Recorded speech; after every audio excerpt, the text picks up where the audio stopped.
Kembali lagi saat ini di session ada bertanya Bapak Gembala menjawab. Namun sebelum kita di session itu, terlebih dahulu kita mengundang Tuhan untuk hadir di dalam setiap ibadah kita, di dalam setiap pertemuan-pertemuan kita. Amin. Saat kita minta Tuhan hadir di dalam setiap hidup kita dan kasih-Nya yang senantiasa ada dalam hidup kita. Amin. Terima kasih. Mari kita datang kepada Tuhan. Saudara-saudara semuanya yang ada di rumah juga, mari siapkan hatimu, lupakan yang lain, arahkan hatimu dan pikiranmu. Saat ini hanya fokus satu untuk menyembah dan meninggikan nama Tuhan. Mari kita datang kepada Tuhan dengan penuh ucapan syukur. Terima kasih Tuhan Yesus. Mengucap syukur kalau Tuhan masih mengizinkan setiap kami untuk kami datang beribadah bersama-sama untuk memuji-Mu dan memuliakan Engkau Tuhan. Di dalam ibadah profesional muda ini Tuhan, kami percaya saat ini kami rindu dan haus akan-Mu Tuhan. Kiranya Tuhan menjamah setiap kami, Tuhan melawat setiap kami, Roh-Mu yang memberikan kekuatan bagi kami. Dan apapun Tuhan, pergumulan, tantangan di dalam setiap hidup kami mau katakan bahwa Tuhan teramat baik dalam hidup kami. Dan sangat amat baik Tuhan. Kami telah melewati tahun demi tahun, bahkan badai. Yang boleh dikatakan banyak orang-orang yang terpilih. Pada pandemi, kami masih diberikan kesempatan. Dan kami mau katakan bahwa Tuhan, Engkau sungguh baik. Engkau sangat baik dalam hidup kami. Terima kasih. Saat ini kami arahkan hati kami untuk kami datang memuji dan memuliakan nama Tuhan. Satukan setiap hati kami, satukan roh kami untuk kami menyembah bersama-sama di dalam pujian dan menyembah kami. Terima kasih Tuhan. Saat ini kami rindu memberikan yang terbaik karena Allah terlalu baik di dalam setiap hidup kami. Terima kasih di dalam nama Tuhan Yesus Kristus. Setiap kita yang percaya boleh katakan amin. Setiap kita yang percaya boleh berikan tepuk tangan yang terbaik dan kita bangkit berdiri bersama-sama dok. Yuk, haleluya. Untuk kita boleh bersemangat bersama-sama, haleluya. Saudara-saudara yang ada di rumah juga dong, mari. Haleluya. Boleh dikatakan kanan kirinya, Tuhan Yesus baik dan mengasihimu. Yes, amin, yes. Haleluya.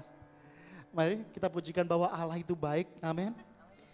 Boleh berikan tepuk tangan sekali lagi bagi Allah kita. Yeay.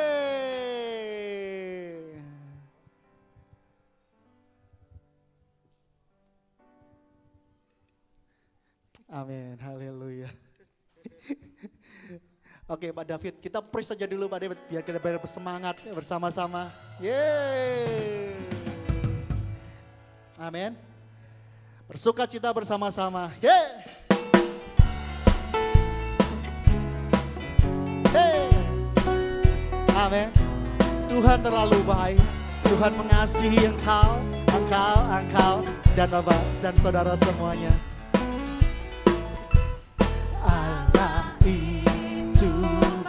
Katakan, sungguh baik bagiku, ditunjukkannya kasih setianya. Dia menyediakan yang kita perlukan, yang ku perlukan, menyatakan kebaikan, menyatakan kebaikan, menyatakan kebaikannya padaku. Sekali lagi katakan, Allah itu Engkau yang mengalami kebaikan Tuhan. Boleh angkat jempolmu, tunjukkan kanan kirimu. Tunjukkannya kasih setianya. Dia menyediakan yang ku perlukan. Mari menyatakan kebaikan, menyatakan kebaikan, menyatakan kebaikannya padaku. Kasih setianya, kasih setianya tak pernah katakan dulu, sekarang, dan sampai selama-lamanya. Ajaiblah kuasa dalam namanya, Yesusku luar biasa. Katakan, kasih setianya tak pernah berubah, dulu, sekarang, dan selamanya. Ajaiblah kuasa dalam namanya, Yesusku luar biasa. Engkau yang mengalami kasih Tuhan, katakan, kasih setianya tak pernah berubah. Amin. Dulu, sekarang, dan selamanya. Ajaiblah kuasa dalam nama siapa? Amin. Yesusku. Lebih lagi, hei, kasih setianya, kasih setianya tak pernah berubah, dulu, sekarang, dan sampai selama-lamanya. Yakin itu, percaya itu di dalam setiap hidup kita. Kuasa dalam namanya, Yesusku luar biasa. Katakan yang keras dong, semuanya.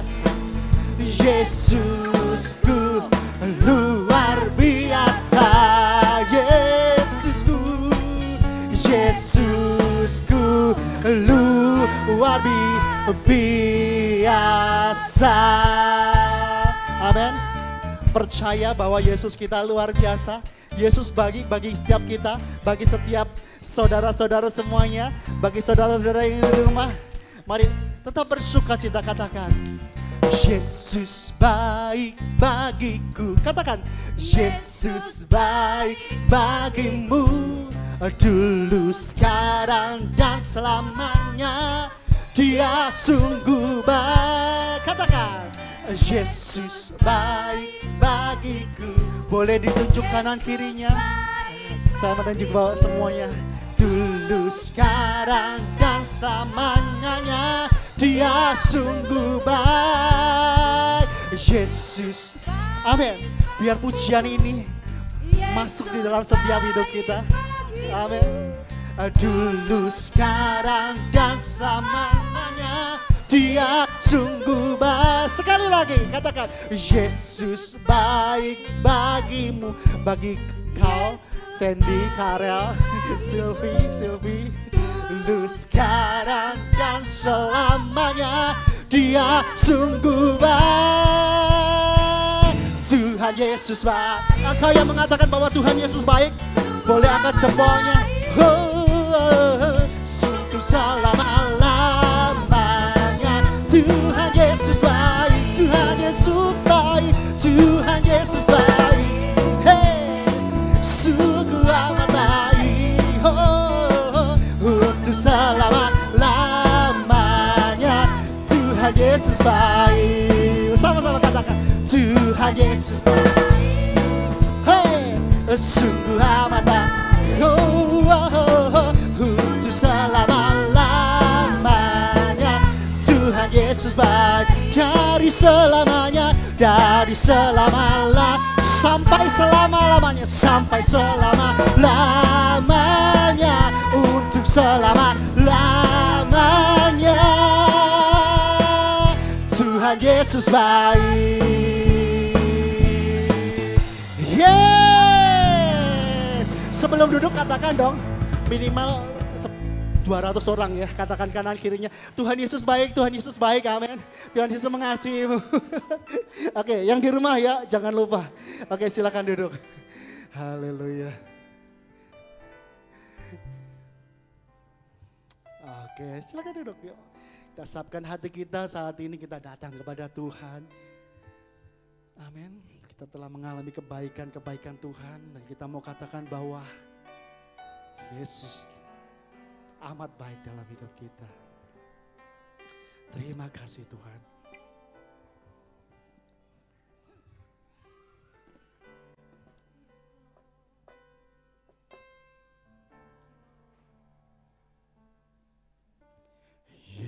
Yesus, Kau sungguh baik. Yesus, nama-Mu indah.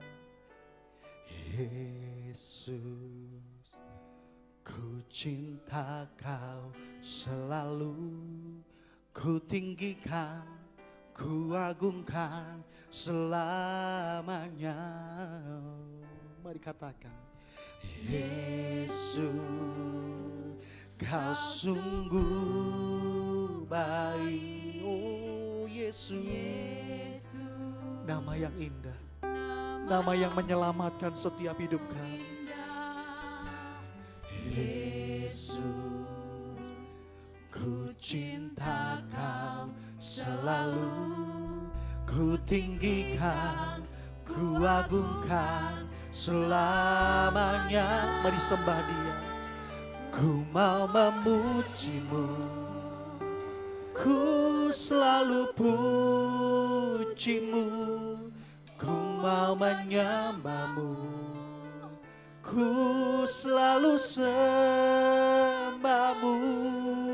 Kau yang layak terima semua pujian, kemuliaan hanya bagi Tuhan. Kami katakan bahwa Tuhan Yesus baik. Ku mau memuji-Mu, kami akan selalu memuji Engkau. Kami akan selalu meninggikan Engkau dan mengutamakan Engkau di dalam hidup kami. Oh, ku selalu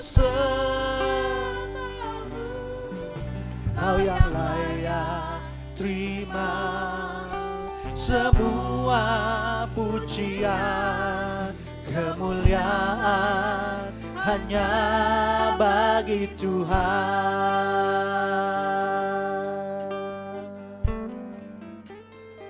Mari bersama-sama katakan, Yesus, Kau sungguh baik.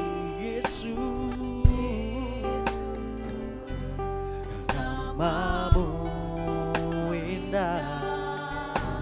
Oh Yesus, ku cinta Kau selalu, ku tinggikan, ku agungkan selamanya. Mari kita sembah Dia.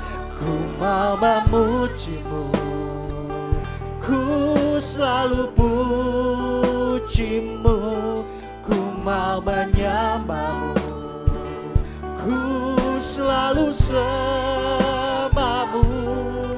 Kau yang layak terima semua pujian, kemuliaan hanya. Mari angkat tanganmu, angkat hatimu dan katakan, ku mau memuji-Mu, ku selalu puji-Mu, ku mau menyembah-Mu, amin.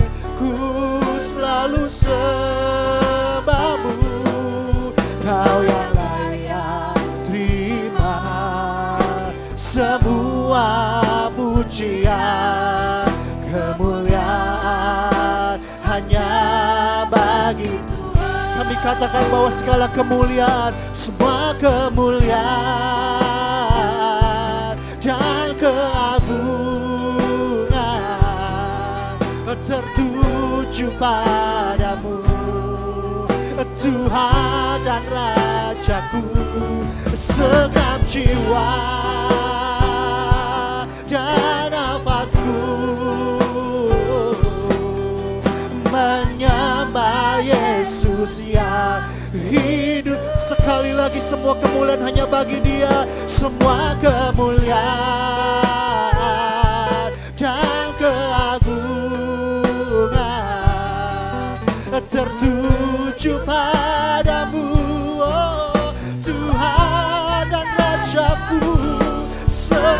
jiwa. Dan setiap nafas kami Tuhan, amin, menyembah Yesus yang hidup.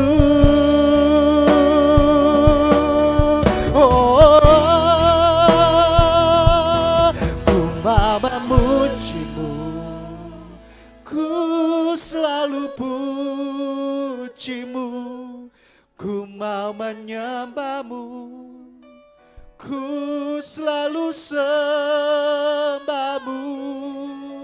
Kau yang layak terima semua pujian, kemuliaan hanya bagi Tuhan. Ku mau memujimu, ku selalu pujimu, ku mau menyembahmu, ku selalu sembahmu. Hanya Tuhan yang layak menerima segala pujian, hormat dan kemuliaan. Hanya Engkau Yesus. Kemuliaan hanya, sekali lagi katakan, ku mau memujimu, ku mau memujimu, ku selalu pujimu, ku mau menyembahmu, ku selalu sembahmu. Kau yang layak terima semua pujian, kemuliaan hanya bagi Tuhan. Hanya Kau yang layak, Kau yang layak terima semua pujian, kemuliaan hanya bagi Tuhan. Hanya Kau yang layak terima semua pujian, kemuliaan hanya bagi Tuhan. Mari kita sembah Dia.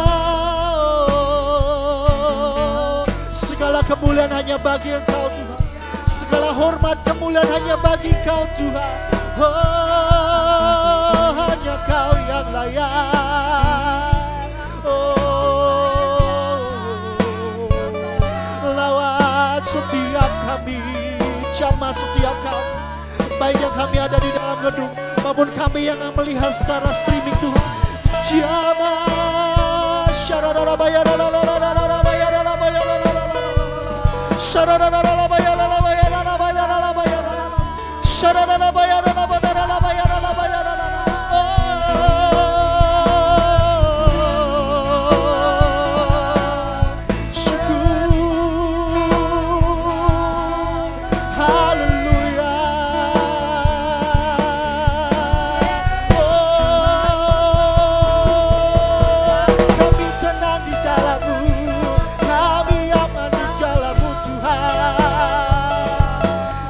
katakan Tuhan bahwa Engkaulah tempat perteduhan kami Tuhan, Engkaulah tempat pertahanan kami, Engkaulah sumber jawaban dalam hidup kami Tuhan.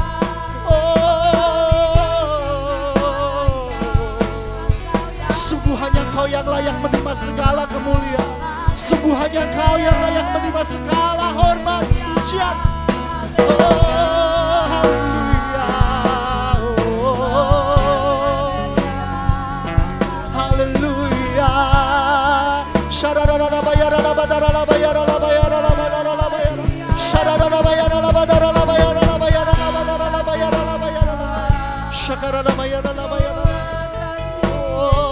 Roh Kudus, jamah setiap kami, lawat setiap kami.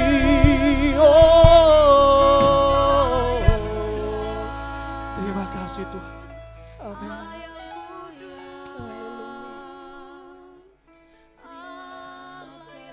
Roh-Mu yang bekerja atas setiap kami Tuhan, melawat setiap kami, melawat Engkau dimanapun Kau berada.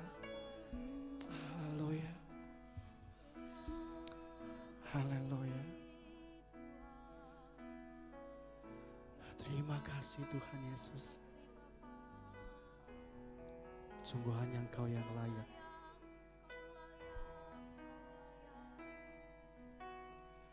Layak dipuji, disembah, Kaulah yang bertata dulu, sekarang, dan selama.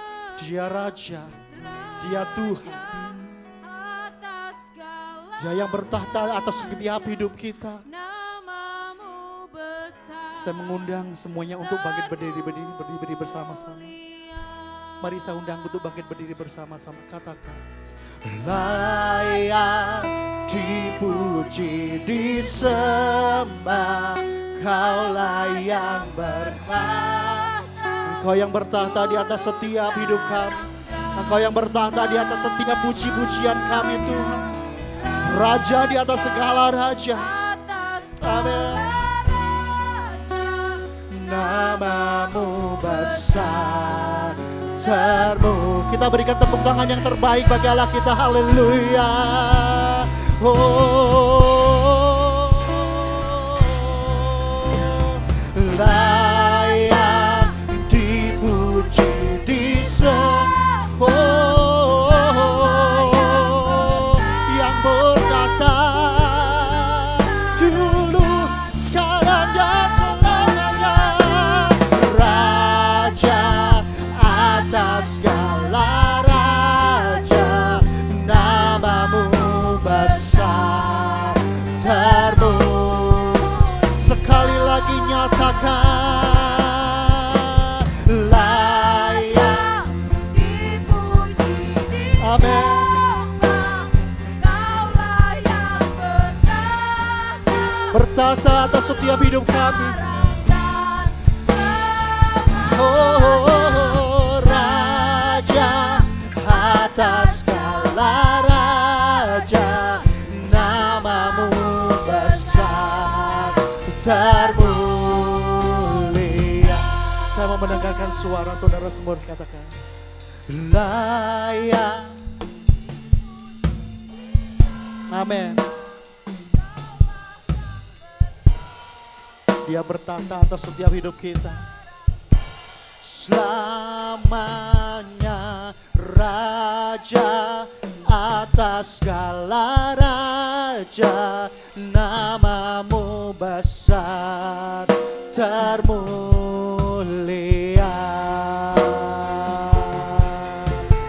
Layak dipuji, disembah, oh dulu, sekarang, dan selama-lamanya. Raja atas segala raja, namamu besar, termu. Katakan dengan yakin dan percaya, namamu besar, termulia. Oh, namamu besar, termulia.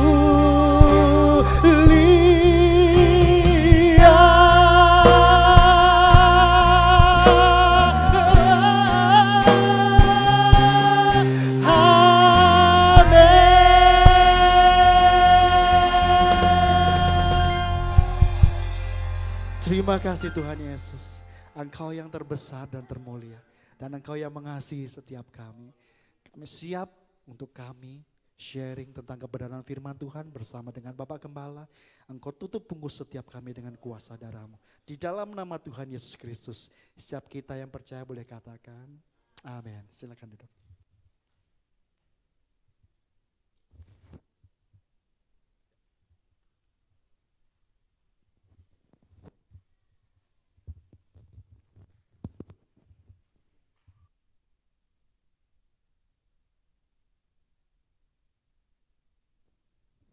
Shalom.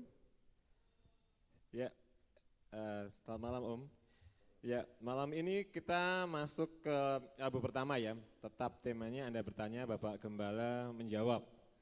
Dan tema malam ini tentang apologetika. Ya. Kita semua sering ya dengar kata apologetika, tapi juga beberapa di antara kita juga banyak yang belum tahu tentang apologetika itu apa sih? Dan apologetika itu menggambarkan dan bercerita tentang apa?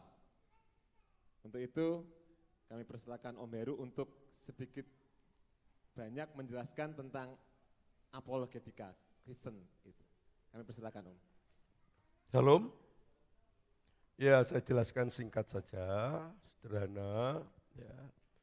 Apologetika itu dipahami secara umum di mana memberi pertanggungan jawab tentang iman yang dipertanyakan. Ya, yang dipertanyakan. Dan itu hukumnya wajib bagi setiap orang Kristen. Ya, maka teksnya ada dan sepanjang sejarah membuktikan bahwa kekristenan selalu berhadapan dengan orang kelompok penguasa ya, yang mencoba mempertanyakan bahkan melawan, menentang kekristenan. Ya. Nah, 1 Petrus pasal 3 ayat 15, 1 Korintus atau 2 Korintus itu pasal 10 ya, menyatakan bahwa setiap kita itu wajib memberi pertanggungan jawab iman kita pada saat orang mempertanyakan tentang iman kita. Ya. Dan 1 Korintus pasal 10 itu mengatakan bahwa mempertanggungjawabkan memang ya untuk melawan segala keangkuhan pola pikir. Yang tentu keangkuhan di sini mau menafikan, meniadakan, dan melawan kebenaran Kristen. Saya kira itu saja. Ya, itu tentang apologetika Kristen. Menurut saat ini Om, kan di luar sana juga sekarang timbul, di luaran sana, agama seberang sana juga mengajarkan tentang apologetika. Sebenarnya, kadang-kadang orang kan bertanya, loh lebih dulu tentang ajaran apologetika Kristen daripada apologetika yang ada. Apologetika di luar sana yang kita tahu sekarang sudah ada agama di luar sana juga ada apologetika agama di luar sana. Kalau menurut Om, apakah ada yang terlebih dahulu atau memang semua agama itu juga mengajarkan apologetika Om? Kalau melihat historis, Kristen lebih dulu ada. Ya. Nah kalau Kristen itu lebih dulu ada dan dipertanyakan tentang kebenaran iman Kristen, ya tentu apologetika itu baik secara praktis maupun secara keilmuan Kristen lebih ada, lebih dulu ada. Ya. Nah kalau dalam pengalaman yang ada di media, ya di dulu di Facebook sebelum ada YouTube itu, kalau teman-teman Muslim mempertanyakan itu, orang menyebutnya itu polemikus, hanya berpolemik saja. Makanya Profesor Dr. Minsiri itu berkata bahwa Quran itu ada dalam rangka berpolemik, berhadapan dengan sekte-sekte di zaman itu. Nah, jadi mereka hanya berpolemik saja. Makanya tidak usah aneh kalau ada pertanyaan-pertanyaan itu. Ya kalau dulu di zaman YouTube itu kan ada lapak-lapak bahasanya itu. Bertanya di situ, dijawab, dia lompat ke lapak yang lain dengan pertanyaan yang sama, dia nggak peduli jawaban tadi. Ya, karena memang dia bukan untuk mencari kebenaran, hanya untuk pembenaran saja. Ya, tapi apapun motivasi mereka, sebenarnya berhadapan dengan orang demikian itu, ya dalam tanda petik sia-sia menjawab. Tapi kalau enggak dijawab, ya pertanyaan itu kalau didengar oleh orang Kristen awam yang enggak ngerti, dia pikir itu betul. Maka itu perlu dijawab. Soal polemik, Gus Islam itu mau terima atau tidak, ya memang niatnya, nawaitunya bukan untuk cari kebenaran. Jawaban itu bagi orang yang mendengar pertanyaan itu, jawabannya adalah seperti ini. Begitu. Ya, itu sedikit gambaran tentang apologetika Kristen. Dan untuk selanjutnya kita akan langsung membuka pertanyaannya dan mengingat saat ini ada gangguan jaringan wifi sehingga Ini hanya direkam ya. Bagi rekan-rekan di luar sana bisa di WA, kalau pertanyaan bisa langsung ke saya, Pak Sandi atau rekan-rekan yang ada di sini ya. Karena saat ini memang ada sedikit gangguan di wifi, jadi ini hanya kita rekam dan tidak bisa kita live-kan. Untuk itu kita buka pertanyaan dulu. Untuk pertama dari rekan-rekan yang ada di tempat ini. Kami persilahkan. Pak Sandi, Pak David, silakan. Ya, Om. Ya. Berkaitan dengan apologetika, apa perbedaan antara penyebutan Kristen dan Nasrani, Om? Karena seringkali di luar sana mereka memperdebatkan, oh saya orang Kristen, saya bukan orang Nasrani, atau saya Nasrani, saya bukan Kristen. Nah ini kira-kira yang membedakan kira-kira apa, Om, antara penyebutan Kristen dan Nasrani? Ya, dalam Alkitab kata Nasrani dan Kristen itu ada. Ya. Dalam Kisah Rasul pasal 11 itu pada mula pertama murid-murid Yesus itu disebut Kristen. Tapi itu memberi stigmata negatif bagi orang karena olok-olokan itu.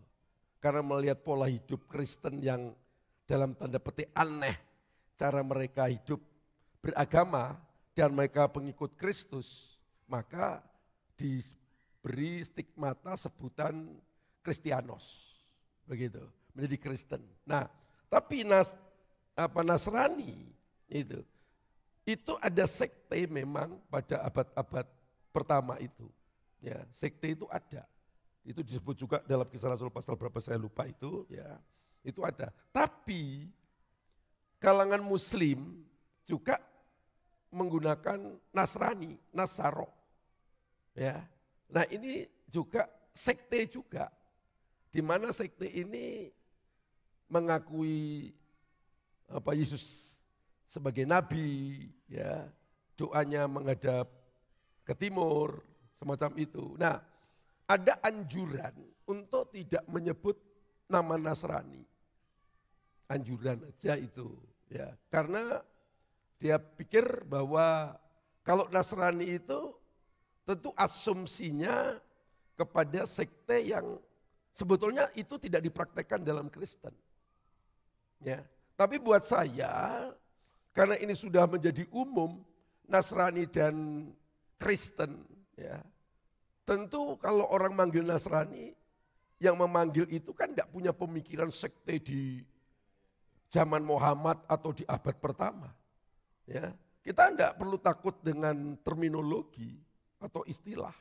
Karena kata eklesia yang dipanggil keluar, itu sebetulnya kan bukan murni Kristen. Ya, itu gerombolan-gerombolan pekat, apa itu pekat kalau di sini itu? Penyakit masyarakat, itu disebut eklesia. Tapi itu diadopsi, diberi meaning, pengertian secara Kristiani, gitu loh. Jadi kalaupun orang menyebut dengan Nasrani, sejauh image-nya, pemikirannya, arahnya, pengikut Kristus yang percaya pada Allah Tritunggal di mana Kristus mati di Bukit Golgota, bangkit dan naik surga dan akan datang kembali, ya enggak apa-apa. Karena Nasrani itu kan sebetulnya dari kata Nazaret. Yesus dari Nazaret, semacam itu. Kalau kaitannya ke situ sih enggak ada persoalan. Gitu. Di Indonesia pun teman-teman Katolik biasanya menyebut diri Nasrani. Gitu. Itu yang Kristen seperti itu. Jadi dua istilah ini punya background historis gitu. Tapi kalau dipakai sekarang itu pun kalau menurut saya enggak masalah ya. Sebab orang memberikan isi di dalam istilah itu berbeda dengan abad-abad munculnya istilah itu. Ya, bagaimana Pak David? Makasih Om. Hanya apakah waktu zaman Nasrani itu muncul, mereka ini termasuk bid'ah atau sekte yang sesat gitu maksudnya? Nah kalau itu Nasrani dalam konteks Quran, di mana muncul di Jazirah Arab sana, ya tentu itu termasuk bid'ah di situ. Ya, termasuk bid'ah. gitu loh. Makanya ada orang yang menganjurkan tidak perlu pakai Nasrani. Gitu. Kalau saya sih itu masalah terminologi. Kalau hari ini tergantung apa. Kalau orang manggil saya Nasrani, kamu nanya Nasrani itu maksudnya apa? Oh itu kan nama lain dari Kristen. Ya sudahlah. Nah, gitu kalau saya. Tapi kalau ya, Nasrani, Nasaro itu kalau di Arab sana, oh saya bukan itu. Ya, makasih Om. Ya. Selanjutnya dari ya Pak Sandi, silakan Pak Sandi. Ya, salam Om. Salam.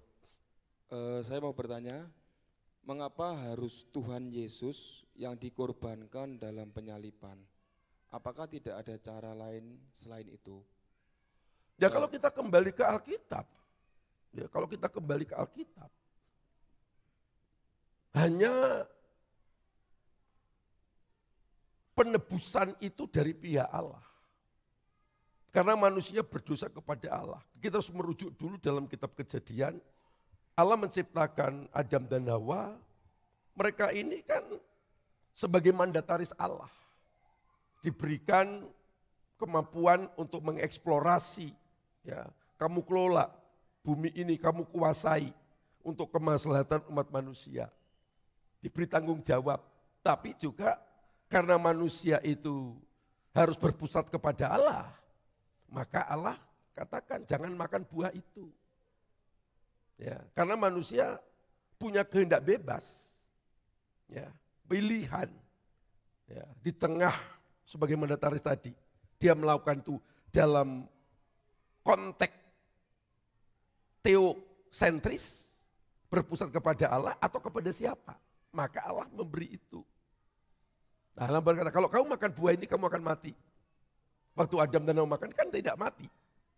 Ya. Nah, manusia ini berdosa kepada Allah. Tidak ada cara lain kecuali Allah sendiri yang harus menyatakan kasih-Nya. Dan manusia harus ditebus dengan manusia. Dan tentu manusia ini manusia yang tidak berdosa. Makanya Allah menyatakan kasih-Nya. Itu dari diri Allah sendiri. Bisa enggak Allah membuat manusia untuk menebus tanpa melalui? Ya bisa, dia maha kuasa. Tapi kalau kita melihat ungkapan yang dimunculkan oleh Yesus dalam Yohanes 3 ayat 16 dalam percakapan dengan seorang tokoh bernama Nikodemus. Yohanes 3 ayat 16, karena begitu besar kasih Allah. Ya. Nah, kasih Allah ini diekspresikan dengan memberikan anaknya yang tunggal tadi, yang unik, yang monogene unik tadi. Ya, supaya manusia selamat. Maka firman-Nya menjadi manusia Yesus Kristus itu. Ya, makanya dalam suratan Paulus disebut Adam kedua. Ya, Adam kedua yang bisa melaksanakan misi Allah. Ya, Adam pertama itu gagal sebagai manusia. Nah, Yesus hadir, bisa kok manusia itu hidup dalam standar Allah itu bisa. Dan Kristus telah melakukan itu. Jadi kalau mengapa Yesus? Ya, karena itu ekspresi kasih Allah. Di mana manusia harus ditebus dengan manusia. Dan tentu manusia yang menebusnya tidak boleh berdosa. Maka firmanlah yang menjadi manusia. Ya, terus ini Om. Karena dosa Adam, seluruh manusia yang terlahir di dunia itu sudah berkodrat dosa. Bagaimana dengan Tuhan Yesus yang terlahir juga sama seperti manusia? Apakah juga berdosa atau tidak? Ya, yang disebut manusia lahir berdosa itu. Di mana manusia kelahirannya, ya, secara walad itu secara biologis itu hasil hubungan suami istri. Ya. Nah, karena manusia laki ini adalah manusia yang berdosa, ya, yang membuai wanita tadi, maka adalah yang dilahirkan adalah berdosa. Sedangkan Yesus tidak. Yesus itu adalah sang kalem, sang firman itu. yang memakai rahim Maria. Ya, makanya Yesus tidak disebut berdosa. Sebab kalau dia berdosa tidak mungkin dong menebus dosa. Karena dia sang firman, Allah sendiri. Ya, firman sehakikat dengan Allah. Ya tentu dia tidak berdosa. Ya, maka dia pakai rahim Maria itu dalam proses biologis untuk kelahiran manusia Yesus. Baik Om, terima kasih. Itu mic-nya tuh ada 2, itu ada 1 mic.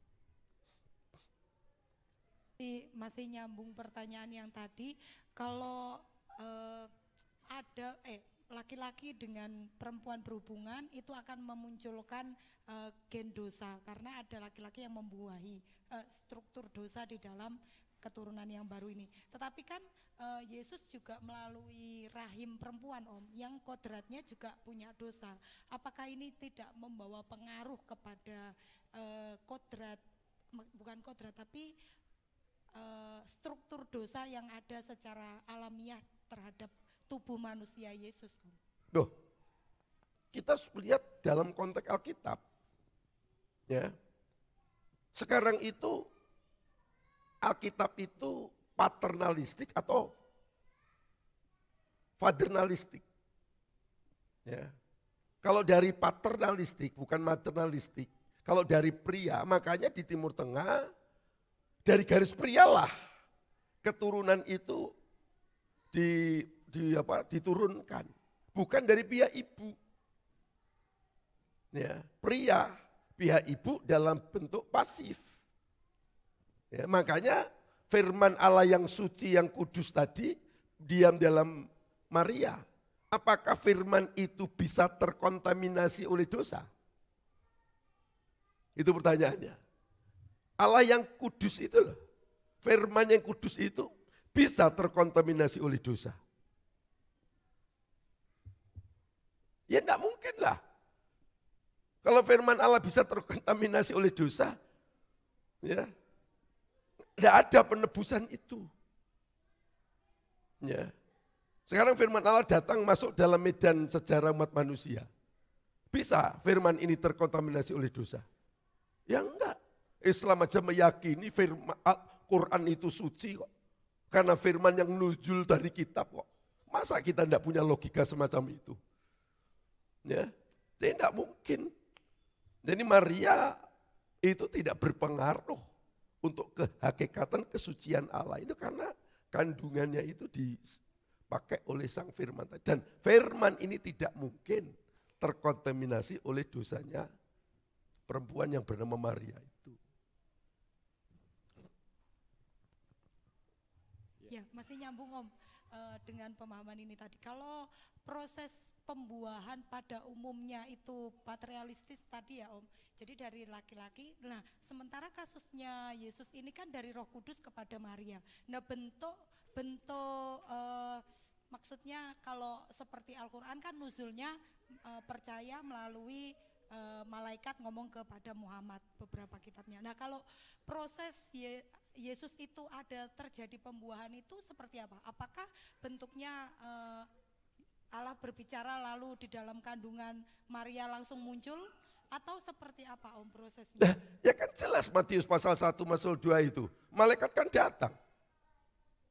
Malaikat kan datang kepada Maria.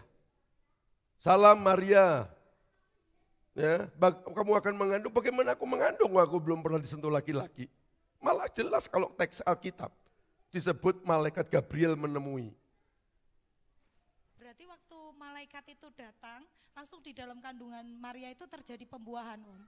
Nah gak tahu itu. Gak tahu. Loh, pertanyaan. Tapi yang pasti tadi, malaikat berkata, kamu mengandung. Nah kapan mengandung, apakah waktu itu, apa nunggu detik, 5 detik, 10 detik, saya tidak ngerti. Teknis itu saya tidak ngerti, tapi fakta literalnya begitu. Malaikat mendatangi Maria dan ya itu salam bagimu. Ya, Roh Kudus akan turun atas kamu, kamu akan mengandung. Sampai di situ aja Alkitab menjelaskan.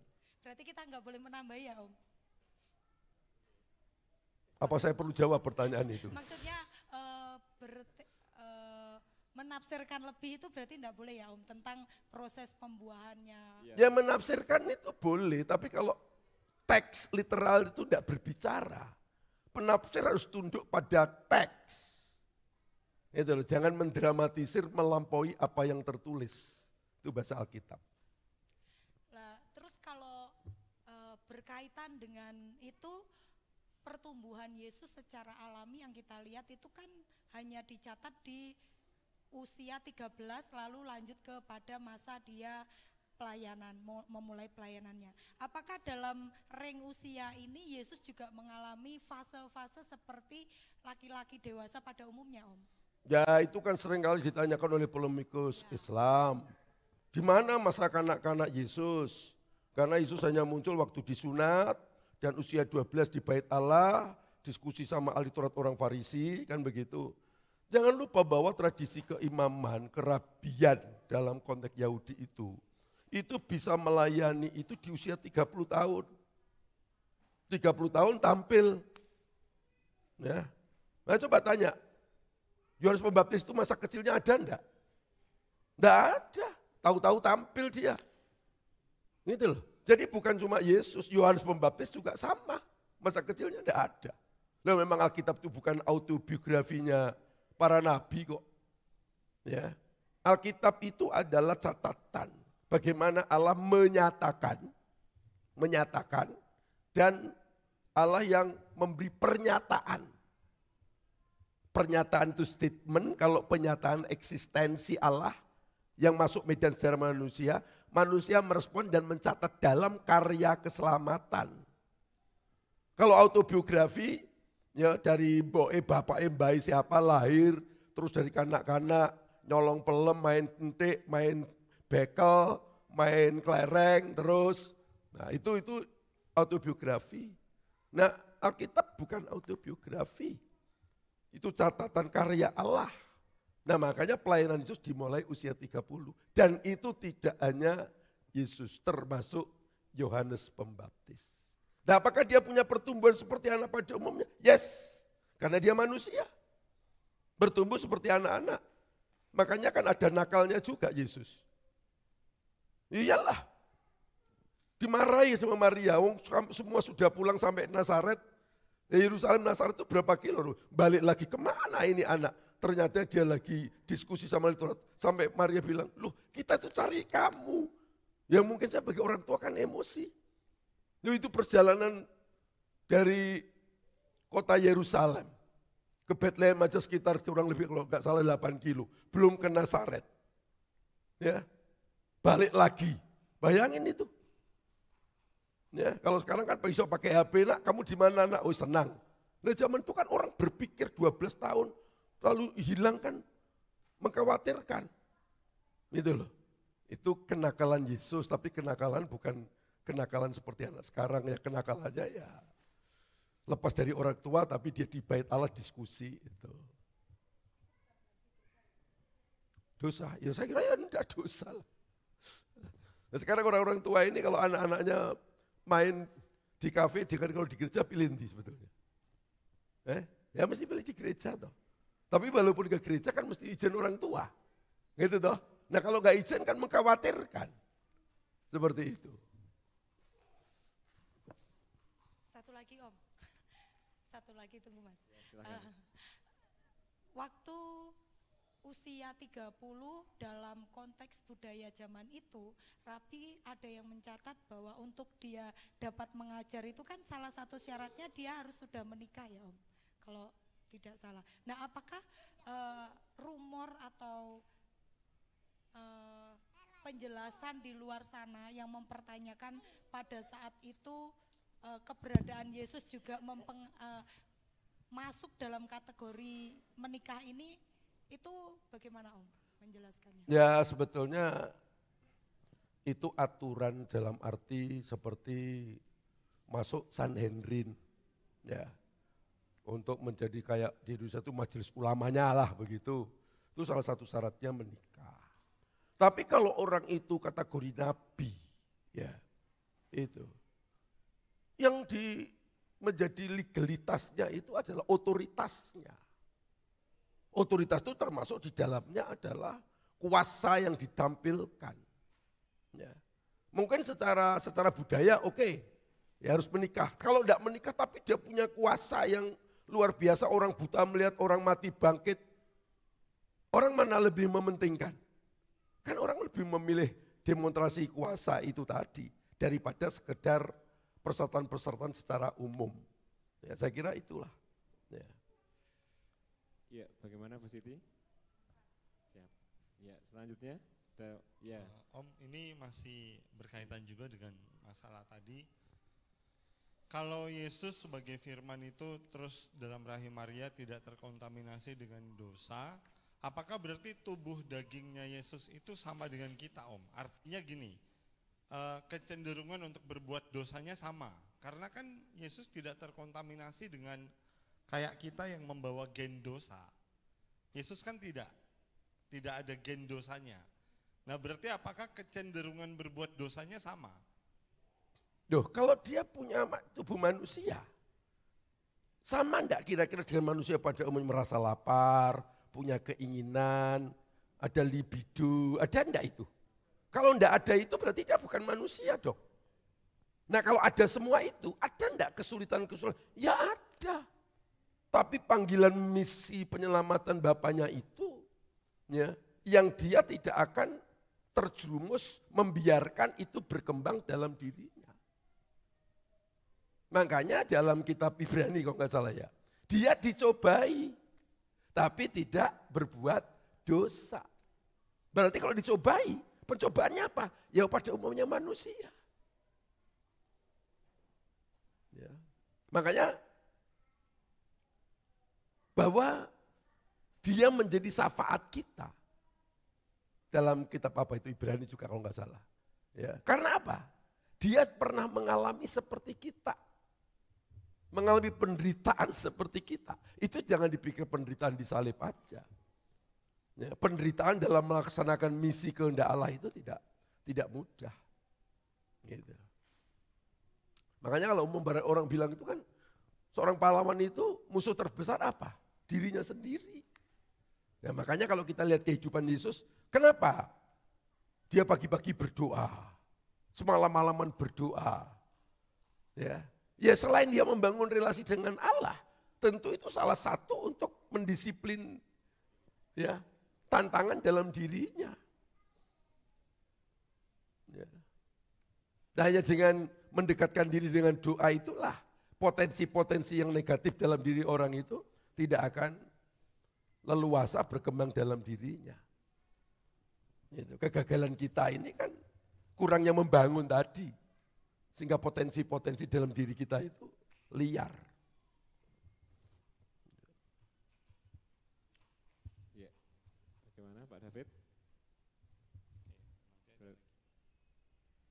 Ya, berarti ya Tuhan Yesus kan sama dengan manusia, hampir sama Om ya. Bukan hampir sama, manusia. Pengendalian dirinya terhadap suatu hal yang di luar sana yang bisa dikatakan buruk, berarti bisa dikatakan lebih mampu daripada manusia pada umumnya. Apakah? Bukan soal mampu. Ya. Dia sangat konsisten datang ke dunia ini untuk melakukan misi Bapaknya. Maka dia ngomong, Bapakku bekerja sampai hari ini, aku pun bekerja untuk melaksanakan misi Bapa. Ya, itu konsistensinya dalam hidup. Belum disiplin dirinya. Kan itu. Nah, itu yang memampukan dia. Apa kita kalau mengikuti dia seperti itu? Oh pasti. Itu pasti. Gitu loh. Kadang-kadang kita ini tidak konsisten.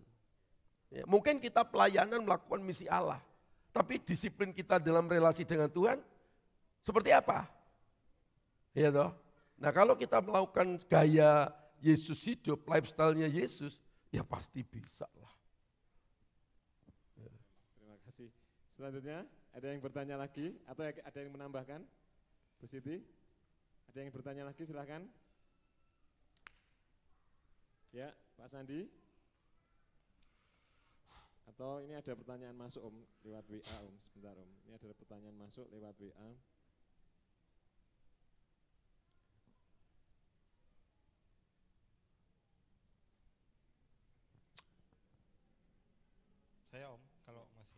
Ya, ini pertanyaannya. Shalom, Om, ini pertanyaannya sama bagaimana sikap yang di dalam melayani pekerjaan Tuhan menurut apologetika Kristen? Bagaimana? Bagaimana sikap yang di dalam melayani pekerjaan Tuhan menurut apologetika Kristen? Apa ya? Pertanyaannya, atau ini kan masuk apa?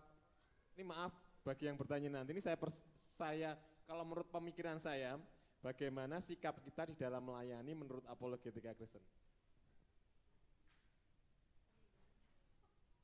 Ya kalau saya layani aja yang baik, yang benar, ya itu akan menjawab tuduhan-tuduhan, ya yang mungkin tidak pas, itu aja. Ya. Saya nggak begitu jelas dengan pertanyaan itu. Saya juga tidak betul jelas. Ya, silakan Pak David. Ya Om, terkait dengan tema kita apologetika, ada tuduhan di luar sana Om, kalau kekristenan itu ada dipengaruhi oleh ajaran agama pagan. Yang pertama, mereka memberikan argumen, satu, sebelum Kristen konsep Allah dalam tanda kutip punya anak itu udah banyak. Romawi, Yunani, dewanya punya anak, dan anaknya dewa ini juga manusia, ya dewa juga, Allah juga. Lalu kemudian yang kedua, keselamatan, konsep keselamatan yang mana manusia harus dikorbankan. Itu dari zaman dahulu kala pagan pun berpikiran untuk menebus manusia dengan manusia, sehingga mereka mengorbankan manusia, sehingga mereka mengatakan kekristenan itu sebenarnya dipengaruhi oleh agama pagan, makanya sama beberapa prinsipnya di dalamnya. Itu gimana Om? Kita menanggapi? Ya sederhana aja. Dia mempengaruhi kita, apa kita mempengaruhi dia? Kan itu aja sebetulnya. Iya toh. Nah sekarang kalaupun di agama pagan ada penyembahan ketiga Allah, ada kurban, ya toh. Apakah bisa diperbandingkan sama? Gitu loh. Ya, Trinitas umpamanya. Ayo coba, apakah sama konsepnya? Bahwa tiga itu esa juga, sehakikat. Coba dicek. Itu loh. Ya. Anak yang disebut anak itu seperti apa? Kalau kemiripan-kemiripan, ya itu tidak sama. Tidak sama. Ya. Jadi itu tidak bisa dipengaruhi pagan. Jangan lupa bahwa kekristenan itu muncul di tengah-tengah agama Yahudi. Di mana agama Yahudi ini sudah ribuan tahun ya, sebagai agama yang secara dogma sangat ketat. Itu. Lalu secara hierarki keimamatan itu juga sangat ketat. Itu orang Yahudi tidak main-main dalam soal ini, dan taruhannya nyawa mereka seperti itu. Nah, Kristen muncul seperti itu. Mana yang lebih kuat mempengaruhi kira-kira? Ya, Yahudi, agama Yahudi atau agama pagan? Sementara dalam kekristenan sendiri, dalam orang Yahudi sendiri, menurut agama-agama kafir itu adalah dia tolak. Ini aja sebetulnya secara logika akan lebih dekat ke Yahudi lah daripada sekedar agama pagan. Kalau ada kesamaan, tidak bisa dituduhkan. Ya toh. Contoh kalau itu Muslim menuduh kita pagan umpamanya. Bagaimana kalau dibalik? Ya. Bahwa pada zaman Muhammad di Mekah waktu merintis agama Islam berdakwah itu, mereka kan bangsa-bangsa Quraisy, bangsa-bangsa penyembah agama di Ka'bah, ada Al-Uzza dan seterusnya. Ya. Lalu pertanyaannya, batu Hajar Aswad itu coba dicek secara historis seperti apa? Ada enggak itu ayatnya dalam Quran untuk seperti itu? Ya. Lalu tafsir-tafsir itu muncul kapan? Rata-rata tafsir-tafsir Al-Tabari, Ibnu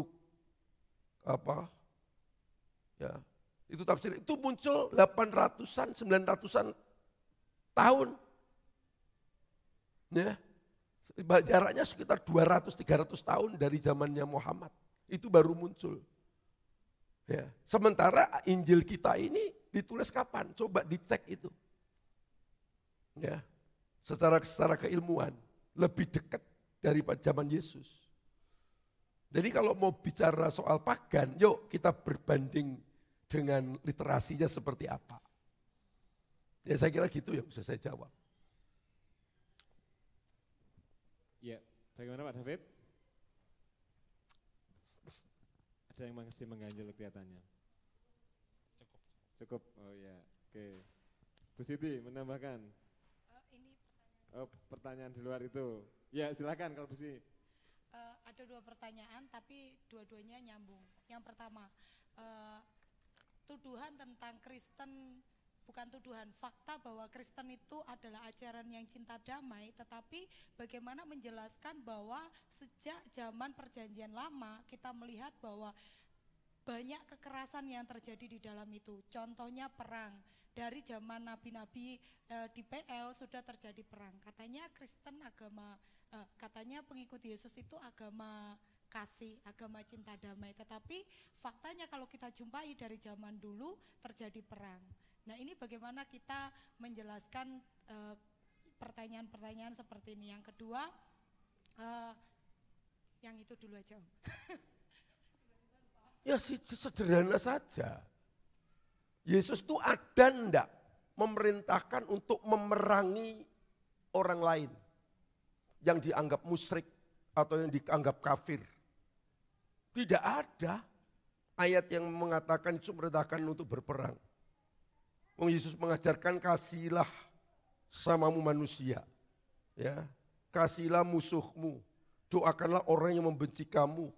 Waktu disalib pun dia berdoa, ya Bapa ampunilah mereka. Ya. No, kalau Yesus memerintahkan perang ya bisa aja, tapi tidak ada. Waktu Yesus ditangkap, ya, itu Petrus memakas telinganya Malkus. Dia bilang sarungkan pedangmu. Orang yang bermain pedang akan kena pedang.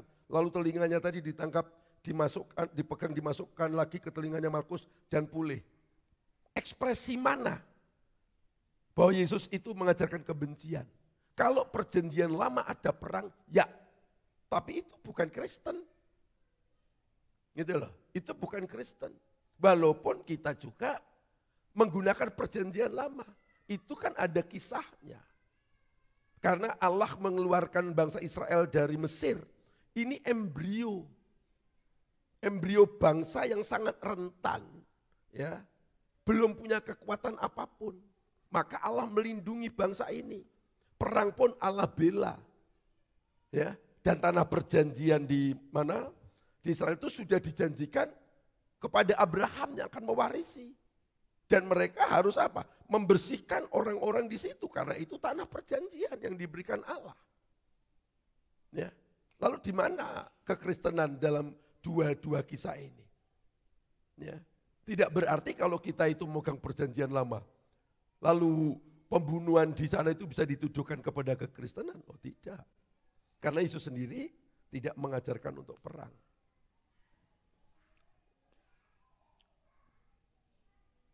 Ya. Bagaimana Bu Siti? Ya, Om masih menyambung. Iya, enggak ada hubungannya sebenarnya. Om di luaran sana, agama luar sana kan Islam percaya bahwa nantinya Nabi Isa itu yang akan membunuh Dajjal. Apakah itu Isa yang sama dengan Isa yang ada di Kristiani? Ya sekarang ini kan terjadi polemik lah. Apakah Isa itu Yesus Kristus? Kan gitu. Ya. Nah kalau kita mau berhadap-hadapkan secara literal itu, Yesus di Islam itu lahir di bawah pohon korma, sedangkan Yesus lahir di Bethlehem. Kan itu. Ya. Dan di sini Yesus itu anak Miriam, saudaranya Harun dari ayah Imran, itu dari garis Lewi, sementara Maria di sini dan Yusuf garis Yehuda. Kan sudah beda. Di sini yang disalib bukan Yesus, yang disamarkan, di sini yang disalib Yesus. Ya. Dari 3 ini aja sudah berbeda. Ya. Nah, tapi Alkitab mengatakan bahwa nanti Yesus akan datang di akhir zaman itu untuk menjemput gerejanya, seperti itu. Ya. Nah, sementara Islam mengakui Isa itu akan datang untuk membunuh babi dan mematahkan salib. Kan begitu. Jadi misinya udah beda. Ya, ada yang ingin menambahkan? Ya, semua masih katanya masih berpikir. Atau ada yang ingin melanjutkan dengan pertanyaan? Silahkan. Pak Siva? Ya, David lagi. Sebenarnya menanggapi yang tadi. Artinya memang dalam kekristenan kita tahu nggak ada ajaran kasih ya Om. Tapi kan faktanya yang biasa diserang itu buktinya ada perang salib. Buktinya penjajah itu juga semboyannya gold, glory, gospel. Artinya ya berarti dalam sejarah memang kekristenan pernah membawa kekerasan gitu Om. Maksudnya kita kan dulu belum Coba dicek dulu lah. Perang salib itu, kalau salibnya memang Kristen. Tapi apakah itu misi Kristen?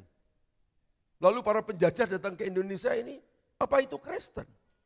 Belanda itu tidak punya misi agama, misinya rempah-rempah. Faktanya para penginjil di Indonesia ini ditekan.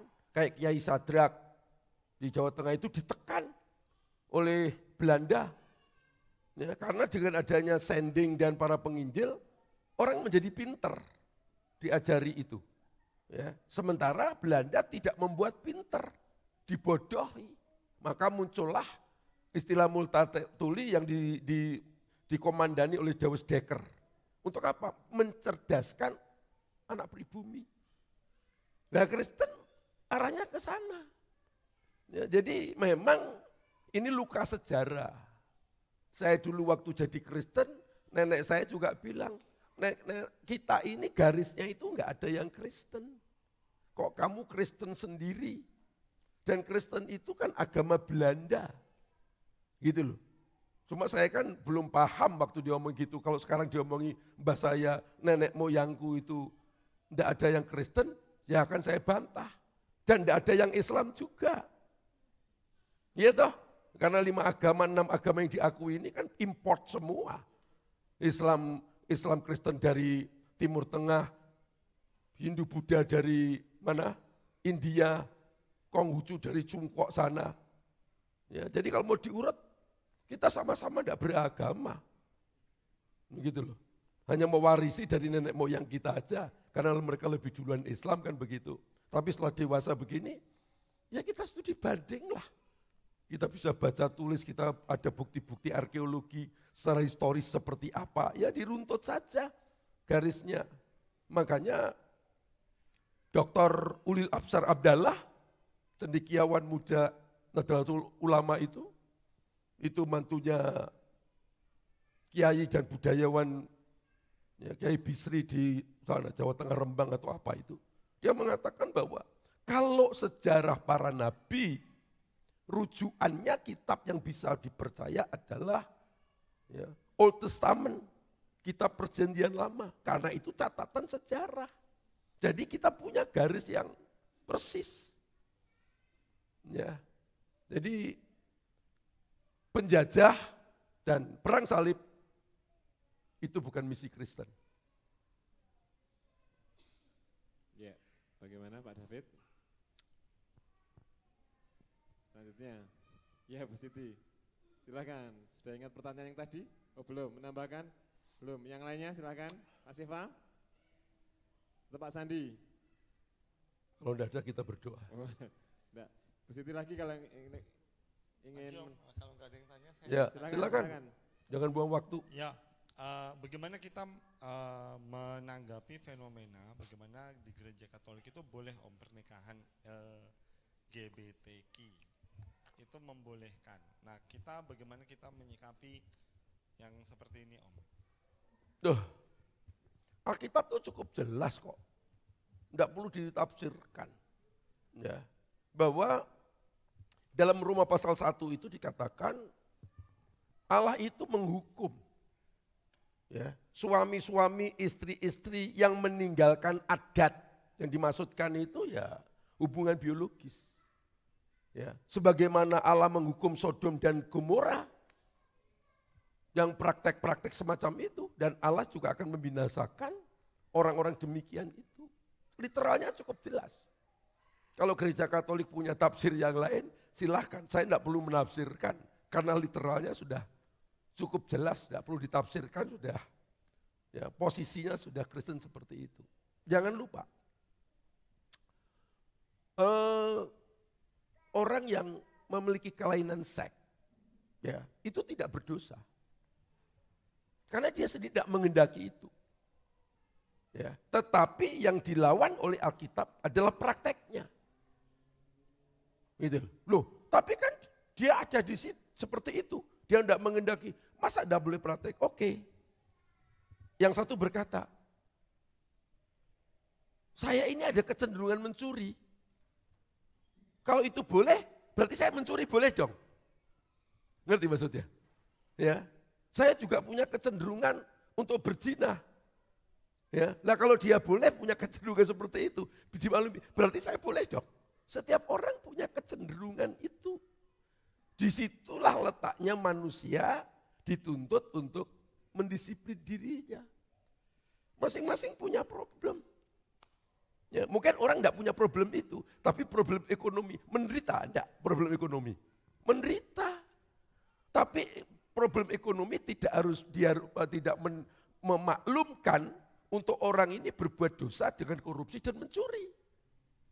Gitu loh. Sama dengan orang yang kasusnya kelainan seks tadi. Tidak dimaklumkan dengan kondisi kelainan itu untuk dia berbuat di luar. Umumnya pria wanita itu seperti apa. Jadi setiap orang itu punya problem. Nah, bagaimana kita mengatasi problem itu, tapi kita bisa produktivitas sebagai orang yang beriman. Om menambahkan, mohon maaf, kalau Tuhan kan tidak pernah menciptakan namanya, mohon maaf, LGBT. Tapi dia mengatakan bahwa itu semua karena saya diciptakan Tuhan, ya memang saya punya kelainan seperti ini. Dan dia akhirnya membolehkan untuk melakukan hal, tanda kutip, pernikahan sesama jenis. Kalau seperti itu gimana Om? Kalau dia merasa, kalau kita kembali ke Alkitab, kita patokannya Alkitab. Allah hanya menciptakan Adam dan Hawa, pria dan laki-laki. Kalau di kemudian ada yang lain-lain ini, ya tentu itu akibat pengembangan dosa, ya, dan pola hidup manusia. Ini kan menyangkut moral dan yang seperti itu, ya tentu ini kan pengembangan kemudian. Ya, dan itu bukan satu-satunya kasus loh. Iya toh. Sekarang orang kena kanker umpamanya. Apa Allah menciptakan dari awal? Kan ya tidak. Seperti itu. ya, ada yang ingin menambahkan juga? Atau bagaimana? Silakan. Om, ini ada pertanyaan masuk lagi Om. Ada sebuah ceramah Islami viral yang menyampaikan bahwa Kristen atau Katolik tidak lagi murni dikarenakan memaksakan paham Trinitas kepada dunia. Paham Trinitas adalah bisa-bisanya manusia memberikan definisi atas Tuhan, padahal semua manusia di bumi setuju jika Tuhan hanya satu. Juga ditambahkan bahwa Tuhan itu meskipun maha kuasa, dia tidak seharusnya menyerupakan dengan benda dunia. Dia harus tetap seperti Tuhan yang tidak nampak dan tidak bisa dibayangkan. Umat Kristen dinilai saat ini jika berdosa lalu membayangkan Yesus yang ada di film. Mohon pencerahannya Bapak Gembala. Itu sementaranya betulnya salah satu yang lagi saya tulis. Itu pertanyaan sama persis. Ya. Buku yang saya lagi tulis ini kan menyangkut kristologi, menyangkut bibliologi, termasuk paulologi, Paulus. Ini yang diserang. Ya. Untuk kristologi ini aja materinya polemikus Islam ada 62. Belum bibliologi, termasuk itu tadi. Ya. Nah, jangan melihat Kristen dari sudut pandang Islam. Gitu. Ini dua agama yang berbeda.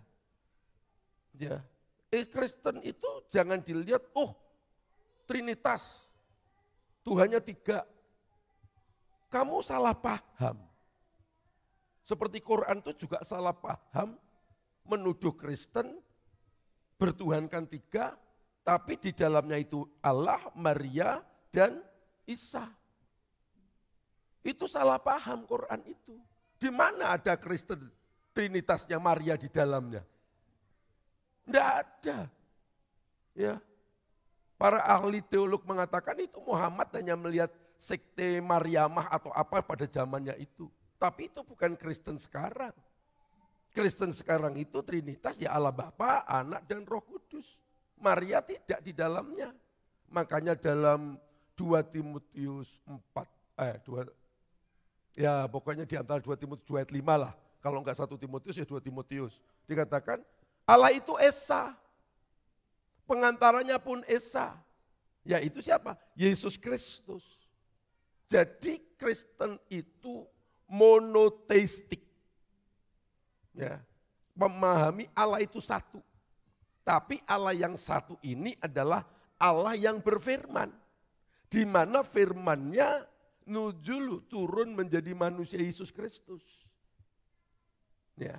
Nah itulah firman sehakikat dengan Allah karena dia firman. Kalau firman itu lebih rendah dari Allah, itu menyekutukan Allah. Ya. Nah di situ letaknya Esa. Kita monoteistik. Tapi di mana Allah yang monoteistik ini adalah Allah yang berfirman.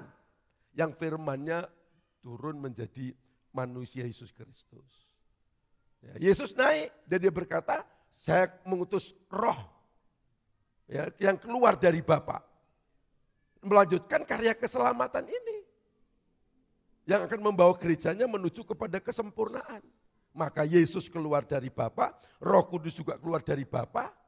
Artinya apa? Kesehakikatan dan itu keesaan. Ya, apakah Allah dan Roh Kudus terpisah dari Allah Bapa? Ya tidak. Karena Allah itu Maha Hadir, Yesus Maha Hadir, Roh Kudus Maha Hadir, terpisah di mananya? Ya, nampak berbeda seperti di dalam baptisan waktu Yesus dibaptis itu, Yesus dibaptis, Roh Kudus turun karena dalam karya keselamatan.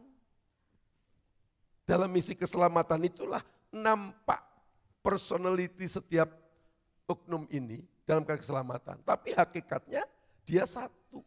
Wong dia keluar dari Allah yang sama. Terus tadi yang kedua Om, kita salah bisa dengan kita berdoa, kita membayangkan wajah Tuhan itu seperti yang ada di gambar-gambar atau yang seperti yang ada di film. Kalau seperti itu apakah bisa dibenarkan juga Om? Kalau menurut saya daripada bayang ke unde-unde dan bayang ne bakpo, kan lebih baik bayangkan wajah Yesus. Walaupun nanti argumennya wajah Yesus kan macam-macam, kan begitu. Ya enggak apa-apa. Yang penting hatimu itu kepada Yesus yang mana? Yesus yang mati disalib dan bangkit. Yang penting imannya ke situ. Kan pikiran ini kan hanya untuk, ini kan hanya sarana. Gitu loh, untuk bayangin begitu. Iya toh. Nah kalau saya tanya polemikus Islam yang nuduh begitu. Lah kue kalau sholat apa bayangnya Ka'bah? Bu bayangnya wajah Allah Subhanahu wa Ta'ala itu kayak apa? Saya balik bertanya gitu. Kan enggak nyaman kalau dibalik begitu. Gitu loh. Jadi jangan menuduh melihat keyakinan Kristen dari asumsimu. Kalau dibalik itu enggak penak. Sama tambahan lagi Om, di agama Katolik itu kan lebih cenderung menonjolkan Maria. Kenapa Kristen kok ya berbeda? Karena sama-sama Nasrani, tapi Kristen tidak ada penonjolan tanda kutip ke Bunda Maria. Ya sebenarnya itu tradisi aja, ya. Karena Maria sendiri juga memposisikan tidak seperti yang diposisikan oleh Maria dan Yesus. Dalam Lukas pasal 1 ayat yang ke berapa? 36 atau 38? 38 lah. Ya. Salah-salah titik rapopo. Maria berkata begini, aku adalah hamba Tuhan. Kata hamba menggunakan kata doulos, budak. Ya. Penyebutan Bunda Allah itu pernyataan Elizabeth. Gitu loh. Tapi pengakuan Maria sendiri, aku ini budak, hamba Allah. Gitu loh. Karena itu Lukas pasal 1 ayat 38 itu pujian Maria. Yang kedua, waktu ada seorang ibu melihat Yesus, seorang pria yang ganteng, Yesus itu mesti ganteng. Itu. Makanya fotonya di mana-mana. Ya, Kristus itu ganteng. Ya. Saya lihat orang-orang Yahudi, perempuan-perempuan Yahudi itu cantik-cantik. Kita kalau tur ke sana lalu makan di mana? Di samping di tepi danau Genesaret atau danau Galilea itu makan ikan Petrus itu pelayan-pelayannya itu cantik-cantik. Saya bilang sama teman-teman, ini kalau di Indonesia sudah jadi bintang sinetron. Yang itu. Jadi Yesus itu ganteng. Selain ganteng juga punya karisma. Sampai seorang ibu itu terkagum-kagum dengan Yesus dan dia berkata, ya, betapa bahagianya dia ngomong sama Yesus. Ya, ibu yang menyusui engkau. Siapa kira-kira? Maria yang menyusui. Tapi apa kata Yesus? Apa Yesus berkata, oh ya Maria lah yang paling bahagia dari antara wanita. Tidak. Yesus ngomong apa? Yang berbahagia adalah orang yang mendengarkan suaraku dan melakukannya. Itulah. Itu kalau mau diteruskan kepada ibu, Bu, kamu itu tidak menyusui aku. Gitu. Tapi kamu berbahagia. Ya, itu. Tapi sebaliknya, sekalipun Maria itu katakanlah menyusui aku, tapi kalau tidak mendengar firmanku, dia tidak bahagia. Ngerti ya? Jadi konsentrasinya kepada mendengar dan melakukan firman. Jadi wanita di seluruh dunia bisa berbahagia seperti Maria kalau dia mendengar dan melakukan firman. Wis elek ngrungokne firman ora dan mendak melihat firman. Kuwi cilaka. Ini orang Yahudi sih cantik toh. Orang melakukan firman sih dadi bintang sinetron sih oleh gitu loh. Ya, silakan. Ada pertanyaan lagi atau menambahkan? Masih banyak. Silakan. Apakah mungkin karena pengaruh di Alkitab pun ada ditulis orang-orang kudus, sehingga mungkin dari pandangan mereka mungkin Maria, terus ada juga santo-santo. Ini orang-orang kudus yang mungkin beda dengan manusia pada umumnya. Ya enggak apa-apa kalau orang menempatkan orang-orang kudus itu silahkan. Ya itu haknya setiap orang menempatkan orang kudus seperti itu. Ya, tapi kalau kita kembali ke Alkitab, apa pengaruhnya orang kudus bagi iman kita? Kan itu. Tadi 2 Timotius pasal 2 ayat 5 itu, syafaat itu hanya satu, Yesus loh. Ya, nggak ada yang lain, nggak ada orang kudus lain, cukup Yesus. Ngapain ditambah yang lain? Ya, kalau Maria itu adalah perannya begitu penting di dalam misi Yesus penyelamatan. Tentu waktu Maria datang kepada Yesus dalam Yohanes pasal 2 perjamuan di Kana, mereka kehabisan air anggur, Yesus akan bilang, siap Mom, melaksanakan perintah ibunda yang tercinta. Tapi itu tidak jawaban Yesus. Apa hubunganmu aku dan engkau? Waktuku belum tiba. Coba, apa hubunganmu? Ini kan kasar. Tapi Yesus mau menyatakan, soal anak aku anakmu. Tapi kalau you meminta aku buat mujizat, tugas keilahianmu, tidak boleh diintervensi. Dan itu normal. Ayo presiden kita itu kalau punya ibu, cinta enggak sama ibunya? Cinta. Tapi dia mau taat enggak sama ibunya untuk soal-soal pemerintahan negara? Ya tidak. Tidak. Gitu. Ya, Ibu Siti sudah memegang. Silakan, Bu Siti. Pak Seva, silakan Pak Seva. Pak Seva, puji Tuhan. Om, ini saya kan kemarin udah beberapa hari itu lihat podcastnya Daniel Mananta, yaitu tentang dia mengundang Sarah Wijayanto, yaitu istri Damien. Dia itu seperti nelusuri tentang roh-roh gitu. Jadi dia itu menyebutkan ada 3 roh, yaitu bad spirit, terus good spirit, sama Holy Spirit. Terus sama Daniel Mananta itu ditanyai, bagaimana Anda tahu kalau itu Holy Spirit? Jadi dia itu ditemui 2 kali Om. Jadi saya nggak bisa lihat wajahnya, cuma seperti tangannya itu melambaikan ke saya, jadi dia kayak dipeluk gitu loh, dan dia merasa damai. Tapi sayangnya 2 kali itu dia tidak percaya akan adanya Holy Spirit itu. Nah, pertanyaan saya, apakah iblis itu bisa menyerupai Yesus? Sebetulnya itu si perempuan itu tidak menjawab pertanyaan Daniel. Kan pertanyaan bagaimana kamu tahu itu Holy Spirit, kan benar toh? Iya toh gitu. Tapi itu tidak menjawab. Tidak menjawab. Gitu loh. Sebab makanya Alkitab tuh jelas. Ada karunia membedakan roh. Apakah setan bisa menyerupakan diri seperti malaikat terang, Holy Spirit? Bisa. Karena 1 Korintus berkata bahwa malaikat itu bisa menyerupakan diri seperti malaikat. Lah kalau dia bisa menyerupakan diri seperti malaikat, dia bisa menyerupakan diri dengan apapun. Kan begitu. Makanya itu orang yang diwawancari oleh Daniel Mananta itu, apa deteksinya? Dia punya alat detektor enggak? Bahwa ini betul-betul, itu benar. Ada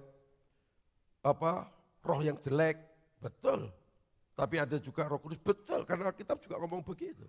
Roh yang jelek ya setan, jin dan semua tadi. Yang baik ya Roh Kudus, kan begitu. Itu benar itu. Semua orang tahu itu. Tapi kalau dia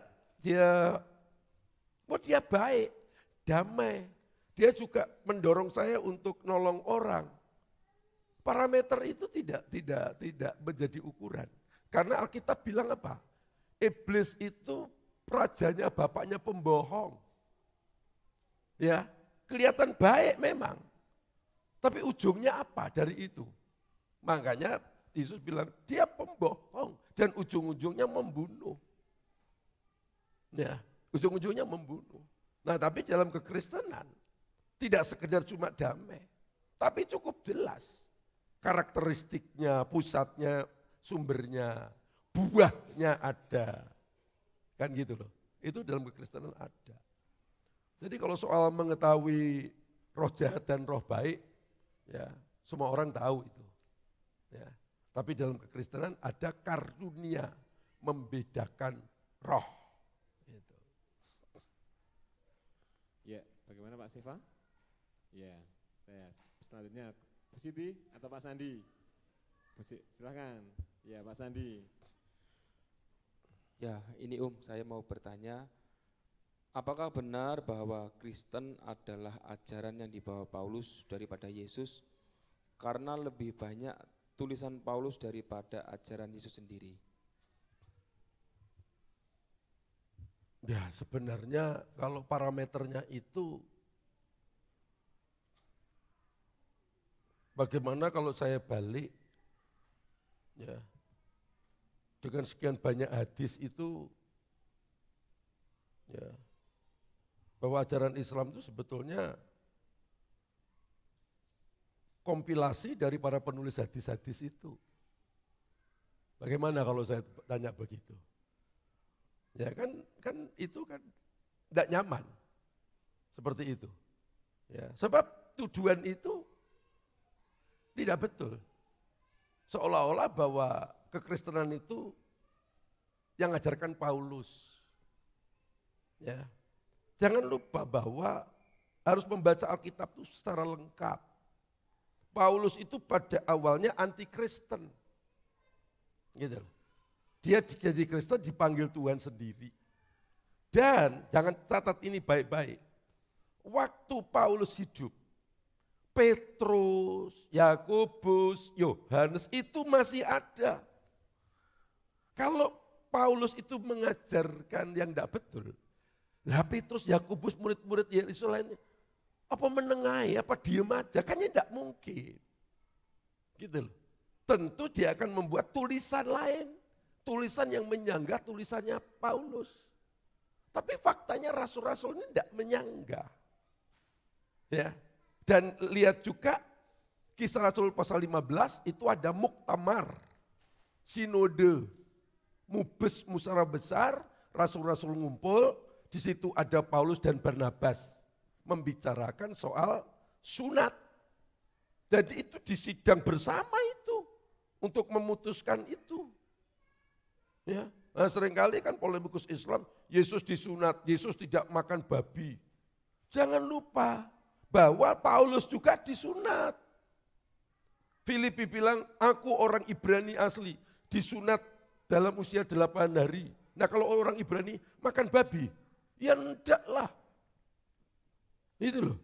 Jadi ini mencoba menyelewengkan untuk membenturkan. Makanya kalau orang Kristen enggak paham ajaran, dengan dengar polemikus Islam begini bisa disesatkan. Dia bilang, iya benar ya. Si Kristen ngomong begitu. Bukan yang polemikus Islam benar, kowe sing pekok. Sebab kowe orang ngerti ajaran imanmu apa. Seperti itu. Ya toh. Jadi tidak bisa dibenturkan. Nah tadi kalau hadis saya benturkan dengan Quran gimana? Padahal antara Quran dan hadis itu jaraknya 300 tahun. Ya. Jadi tafsir-tafsir Al-Tabari, Ibnu Katsir, ya, terus apa itu Jalalani atau siapa itu sudah 1000 sekian penulisan tafsir-tafsir yang menjadi rujukan itu. Itulah. Jadi pada saat polemikus Islam itu mengukur kekristenan, kami juga punya untuk mengukur kamu itu yang disebut apologet dengan metode counter attack. Jadi saya sebagai apologet tidak mau hanya sekedar menjawab pertanyaanmu, saya juga harus bertanya kepada Anda. Maka dalam buku saya itu nanti ya pertanyaan polemik Islam tak jawab, di bawahnya tak beri judul perenungan untuk polemikus Islam. Renung nowi pertanyaan itu. Ya. Ada Bu Siti, silakan. Pak David ya silakan. Ya, kalau dari saya terakhir Om, karena waktu juga sudah malam.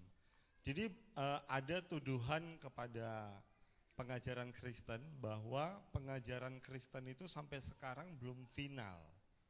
Buktinya dari zaman dulu sampai sekarang banyak perdebatan di kalangan Kristen sendiri sampai-sampai banyak pecahannya.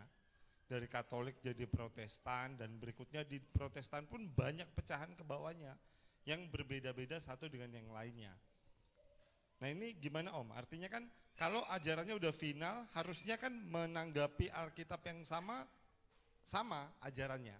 Tapi nyatanya mereka katakan itu Alkitabnya sama, tapi buktinya pengajarannya beda-beda. Nah gimana Om? Lalu di Islam enggak. Di Islam itu ada Hambali, Maliki, ada 4 mazhab. Ya toh? Itu. Lalu di Indonesia ada Sunni Syiah, ada Ahmadiyah, belum yang lain, belum saya sebutkan loh. Ya. Apa mereka sudah merasa final? Kristen itu secara doktrin sudah final. Alkitab kita itu 66 kitab. Gitu. Ya, sudah selesai. Kalau yang lain itu hanya tafsir aja, silakan kamu menafsirkan sendiri-sendiri. Tapi kalau kekristenan sudah cukup. Kita sudah bisa melihat, oh tidak percaya Yesus adalah Tuhan, oh bidat ini, Saksi Yehova. Sudah masuk kelompok situ, oh ini masuk kelompok Mormon. Oh ini kelompok mainstream. Sudah jelas ini tinggal tafsir aja. Jadi jangan berpikir polemikus Islam dengan berbagai macamnya jenis aliran di Kristen itu lalu Islam lepas dari itu, oh tidak bisa.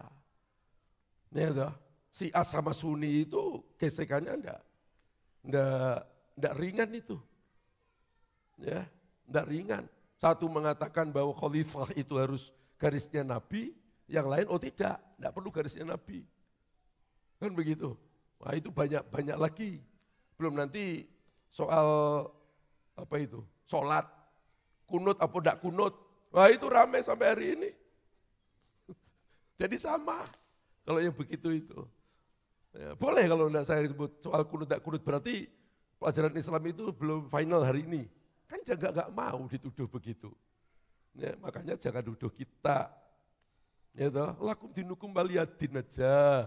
Agamamu praktekno, sendiri, aku tak percaya ke agamaku, tak prakteknya agamamu. Wong agamamu ya orang mau prakteknya tenanan kok, nanya agamaku. Lalu di mana lakum dinukum waliyadin? Gitu. Artinya kan kadang di luar itu ada juga yang kayak dengan Roh Kudus yang sama, di gereja ini menafsirkan ini, ayat ini berkat jasmani, gereja ini berkat rohani, sehingga kayaknya bertentangan, padahal Roh Kudusnya sama. Ya tidak apa-apa, tafsir aja. Sekarang orang NU mengatakan dan Muhammadiyah, Muhammad Nabi terakhir. Lalu Ahmadiyah tidak, Gulam Ahmad masih ada. Padahal Qurannya podo. Qurannya sama kok. Kan sama aja, itu wilayah tafsir kok. Berarti enggak apa-apa. Lah buktinya enggak apa-apa, enggak kiamat kok. Kristen tetap juga ada, Islam juga tetap ada, apakah ada Ahmadiyah, Muhammadiyah atau NU tetap aja ada, ya sudah. Itu hidup dijalani. Ya, itulah warna keyakinan, harusnya hargailah keyakinan masing-masing itu. Jadi ajaran udah final, tafsiran enggak final. Ya tafsiran silahkan orang-orang punya tafsir. Tafsir itu kan sesuai konteks masing-masing. Ya, tapi jangan tafsirmu itu untuk menghakimi orang lain. Tafsirmu itu untuk menghakimi sesama agamamu yang tidak boleh, apalagi lompat pagar menghakimi kita. Ya, toh. Apa semua orang muslim, teolog muslim setuju dengan Profesor Dr. Munim Siri itu? Tidak semua setuju. Apakah semua muslim setuju dengan tafsirannya Buya Sakur? Tidak setuju. Ya makanya ada mazhab tadi. Yang satu, ini kan mazhab-mazhab Hambali, Maliki tadi. Yang satu kalau wudhu, senggol perempuan, batal. Tapi aliran satunya enggak apa-apa senggol perempuan. Gitu loh. Jadi problem-problem di situ ya ada di kita. Gitu loh. Jadi kita tuh sama-sama bermasalah. Jangan mempermasalahkan. Kecuali Anda tidak bermasalah, masalahkanlah kami yang bermasalah. Kita ini sama-sama bermasalah kok. Ya, bagaimana Pak David?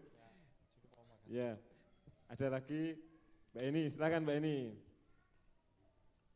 Shalom, Om maaf mau tanya begini, akhirnya bagaimana cara kita menjelaskan apakah semua agama sama dan benar? Karena penganut A pasti merasa agamanya paling benar, B merasa agamanya paling benar kayak gitu. Setiap agama punya perasaan eksklusif itu normal. Ya. Islam meyakini agama yang diridhoi Allah Subhanahu wa taala adalah Islam. Kristen silakan enggak apa-apa. Gitu loh. Cuma kita sebagai orang percaya itu punya argumen literasinya kayak apa? Iya toh. Secara historis kayak apa? Bukti-bukti arkeologi seperti apa? Itu agama, tidak sekedar beriman. Kalau agama itu, semua agama sama, betul. Karena semua agama mengajarkan kebaikan. Kan tidak ada agama yang mengatakan berbahagialah yang mencuri, berbahagialah yang mengambil istri atau suami sesamanya. Kalau itu ada mesti laris agama itu. Tapi kan tidak ada itu. Semua agama mengajarkan baik. Maka saya menggambarkan ya, ajaran-ajaran yang baik-baik itu adalah rambu-rambu lalu lintas. Pertanyaannya sekarang, mana yang penting? Rambu-rambu lalu lintas atau jalannya? Mana yang penting? Jalannya. Jalan. Bagaimana kalau jalan raya ini tidak ada rambu-rambunya? Kalau pertanyaannya mana yang penting? Dua-duanya penting. Kalau pertanyaannya mana yang terpenting? Ya jalan. Ada rambu-rambu, nggak ada jalan, bisa ke Surabaya. Memangnya nenek sihir yang pakai tongkat lari? Kan tidak mungkin. Gitu loh. Nah, agama apapun punya rambu-rambu enggak? Punya. Semua ngajarkan dilarang, peringatan, awas, semua ada. Tapi mana agama yang mengatakan akulah jalan? Hanya Yesus yang berkata dalam Yohanes 14 ayat 6, I am the way, akulah jalan. dan kebenaran dan hidup. Jelas ada jalannya. Jadi keyakinan itu harus memilih. Nah, pernyataan itu seperti apa? Coba kita runtut historisnya. Dari garis Abraham. Siapa Yesus? Oh, dia dinubuatkan dari zaman Abraham. Oh, garisnya jelas. Runtut. Kan itu. Bukti-bukti arkeologis ada di tiga. Boleh dirujuk. Bukti-bukti arkeologis. Ya. Nah, itu beriman. Ya, percaya pakai hati, tapi nalarnya juga harus ada. Tidak percaya membabi buta. Ya. Saya kira gitu. Ya. Ya, ada, silakan Bu Siti. Diampuni. Terakhir ada lagi, sebenarnya masih ada banyak Om, silakan Bu Siti. Iya. Gini, apakah di dalam kekristenan kita boleh sinkritisme Om untuk masa penginjilan, contoh karena kita berada di Jawa, jadi kita memasukkan kekristenan pada saat momen pernikahan. Kalau kita lihat di Jawa itu kan ada beberapa sakramen, itu contoh seperti buang kendi waktu menikah.